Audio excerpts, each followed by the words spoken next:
America के पूर्व राष्ट्रपति बराक ओबामा के बुक बम ने कांग्रेस में तो खलबली मचा दी है। ऐसी खलबली की करीब 1.5 दशक पहले के उनके ऐसे काले कारनामे की पोल खोल कर रख दी है जिसे अब तक कांग्रेस छिपाती फिर रही थी। ओबामा ने अपनी किताब अ प्रॉमिस्ड लैंड में कांग्रेस की अपने मुस्लिम वोट बैंक से की गई लॉन्ग टर्म प्रॉमिस की बखियां उधेड़ कर रख दी है। कैसे कांग्रेस ने अपने मुस्लिम वोट बैंक के लिए आतंकवाद के साथ समझौता किया, कैसे आतंकवाद को कभी भी इस्लामिक कट्टरवाद से जोड़कर पेश करने की कांग्रेस ने कोशिश ही नहीं की। मुंबई हमले के तमाम सबूतों को सिर्फ और सिर्फ अपने मुस्लिम वोट बैंक के चलते नकार दिया। कांग्रेस के इस पूरे खेल का ओबामा ने अपनी किताब में न सिर्फ पर्दाफाश किया है बल्कि उनके निशाने पर कांग्रेस अध्यक्ष सोनिया गांधी हैं। ओबामा ने अपनी किताब में साफ लिखा है कि कैसे मनमोहन सरकार ने मुस्लिम अपीजमेंट की नीति के चलते मुंबई में हुए सबसे बड़े आतंकवादी हमले तक को नजरअंदाज कर दिया था। 2008 में मुंबई पर हुए अब तक के सबसे बड़े आतंकवादी हमले के लिए जिम्मेदार पाकिस्तान को भारत ने ऐसे क्यों छोड़ दिया? क्यों पाकिस्तान पर हमला नहीं किया गया था? इस सवाल का जवाब अमेरिका के पूर्व राष्ट्रपति बराक ओबामा ने अपनी इस किताब अ प्रॉमिस्ड लैंड में दिया है।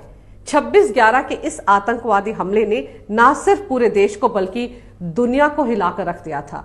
इस हमले को पाकिस्तान के आतंकवादी संगठन लश्कर-ए-तैयबा के 10 आतंकवादियों ने अंजाम दिया था जो पाकिस्तान से समंदर के रास्ते मुंबई में दाखिल हुए थे।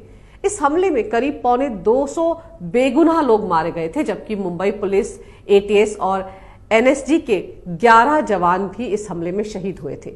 12 साल पहले हुए इस हमले को पाकिस्तान ने बहुत ही सुनियोजित तरीके से अंजाम दिया था। हमले के दौरान इन आतंकवादियों को सैटेलाइट फोन पर पाकिस्तान में बैठे उनके आका लगातार गाइड भी कर रहे थे। हमले के तुरंत बाद भारतीय खुफिया एजेंसियों को इस बात के पुख्ता सबूत मिल गए थे कि इस हमले के पीछे पाकिस्तान की फौज और वहां की खुफिया एजेंसी आईएसआई का भी हाथ था।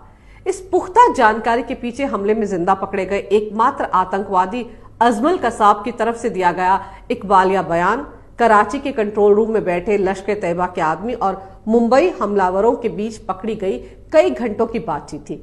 इतने सारे सबूत मिलने के बाद जहां पूरा देश पाकिस्तान से बदला लेने की आग में जल रहा था, वहीं उस वक्त की मनमोहन सरकार ने पाकिस्तान के खिलाफ किसी भी तरह की सैन्य कार्रवाई से साफ इनकार कर दिया था।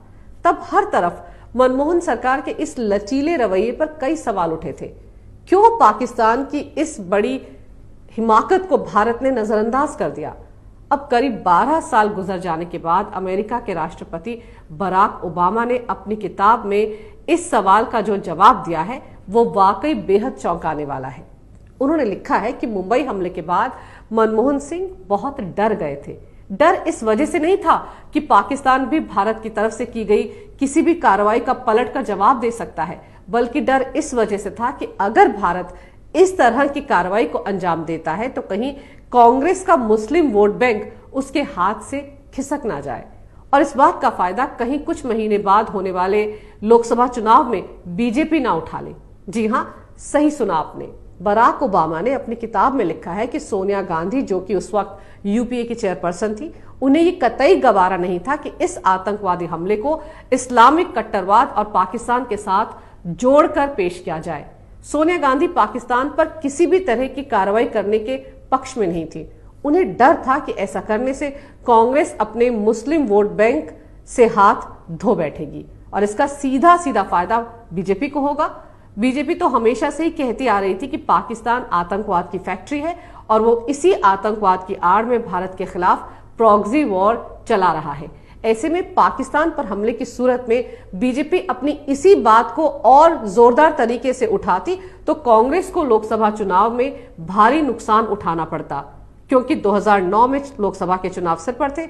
ऐसे में कांग्रेस जो 2009 का चुनाव भगवा आतंकवाद के मुद्दे पर लड़ने का मन बना चुकी थी, वो पाकिस्तान पर हमला करके आ बैल मुझे मार नहीं करना चाहती थी और इसीलिए अपने मुस्लिम वोट बैंक को एकजुट रखने के चलते उस वक्त की मनमोहन सरकार ने अपने फायदे के लिए न सिर्फ देश के मान सम्मान को ताक पर रख दिया बल्कि देश की सुरक्षा के साथ भी एक समझौता कर लिया।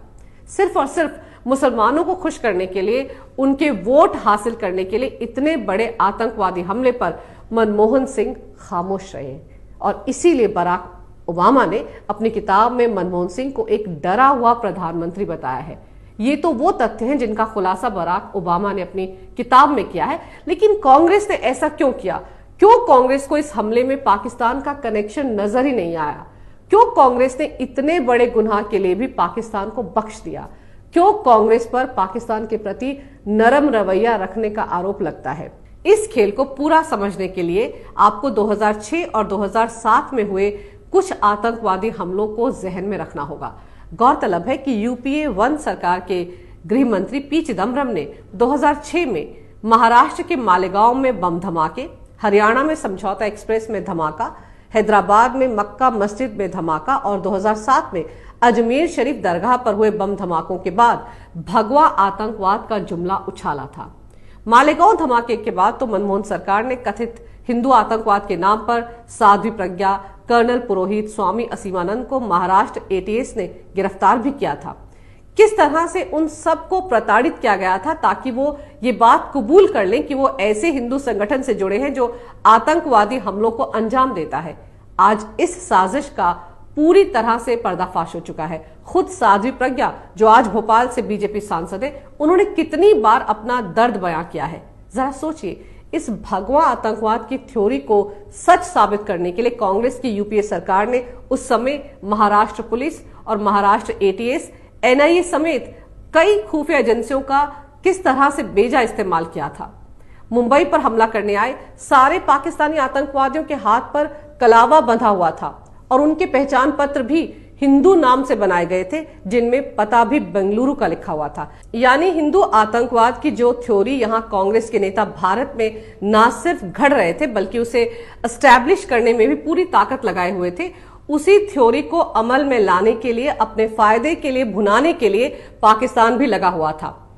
पाकिस्तान ने जिन 10 आतंकवादियों को भारत में भेजा था वो सारे के सारे हिंदू पहचान पत्र के साथ, हिंदू नामों के साथ भारत में दाखिल हुए थे। यानी अगर अजमल कसाब जिंदा ना पकड़ा जाता तो शायद पाकिस्तान दुनिया में ये साबित करने में कामयाब हो जाता कि मुंबई हमले को हिंदुस्तान के भगवा आतंकवादियों ने ही अंजाम दिया है।